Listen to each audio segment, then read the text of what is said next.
Hey, Frank Mayer, privacy expert and blackmail consultant. So I want to talk about how to stop blackmail. That's what everybody types in when they become a victim of blackmail. The first problem is there's too much information online, and 99% of that information is terrible. If you go to government sites and law enforcement sites, they pretty much tell you to ignore. And ignoring is the express lane to being exposed, okay? Do not ignore blackmail. If you maintain communications with the blackmailer, you do have a certain amount of control and you can put yourself in the course to remedy.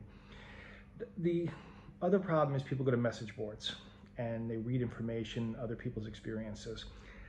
That doesn't mean that that experience it may sound similar to yours, but it doesn't mean it's the same blackmailer, so the end results are probably not going to be the same, or how they deal with it is going to be the same.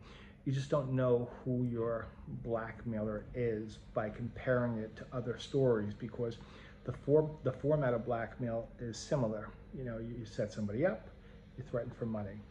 So don't read too much of that stuff. It's really bad for you. The only way to really stop blackmail is to, get information from a professional site, mine, or whether there's another site out there. But the first thing you do, number one thing you do the second you're blackmailed, is stall. So you have no money. That's the most important thing, because if you pay them, they're gonna hit you up again for more money. And if you pay that second payment, they're gonna hit you up again for more money. What you need to do is stall them by like 24 hours, claim you have no cash and you need to borrow. You have to stand your ground. I have no money, my friend will lend me money, I just need more time. My friend contacted me, he has money, but he can't get it till tomorrow. Ultimately, in most cases of blackmail, the blackmailer will give you that time. You need it. This way you can find real information and helpful information about how to stop blackmail. Because if you just pay, you're just in this never-ending loop of payments, okay?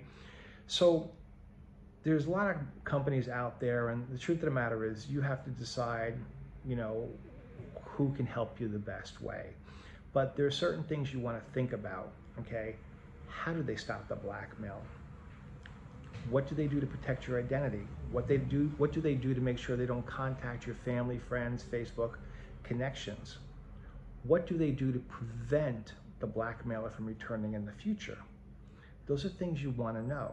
In my case, how I deal with blackmail, I take over the whole thing.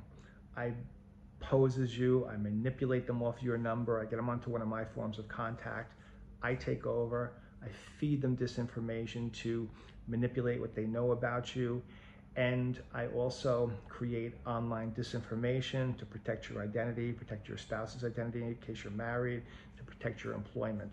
So I do a whole, number on them. And so I get rid of them, I prevent the exposure, and you walk away and you have nothing to worry about. So if you have any questions, reach out to me. My name is Frank Mayer, and be safe.